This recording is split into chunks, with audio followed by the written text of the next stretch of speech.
अस्सलाम वालेकुम गाइस, कैसे हो आप सब लोग। आज मैं हूँ आप लोगों के साथ फारिया जुवेद और आज मैं फेस वॉश बनाऊँगी। और इसमें कौन कौन सी चीज़ें चाहिए। चावल का आटा, बेसन, स्किन शाइनर सॉफ्ट टच वालों का, रोज़ वाटर। तो हम स्किन शाइनर डालेंगे,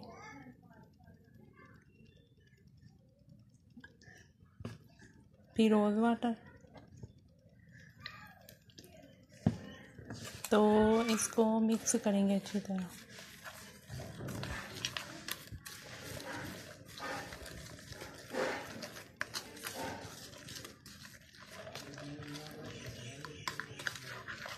मिक्स करके अच्छी तरह, तो इसको आपने इसके साथ मुंह धोना है। आप किसी साफ़ बोतल में डाल के शीशी में चावल का आटा और बेसन दोनों चीज़ों को मिक्स करके आप बाथरूम में रख लें और इसके साथ मुंह धोएं।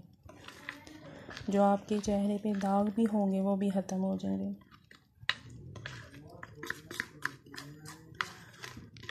तो आप इसको यूज़ करें, 2-3 दिन में बहुत अच्छा रिज़ल्ट मिलेगा। और मेरे चैनल को सब्सक्राइब भी कीजिए। अल्लाह हाफिज़ और बेल आइकन का बटन भी दबा दीजिए।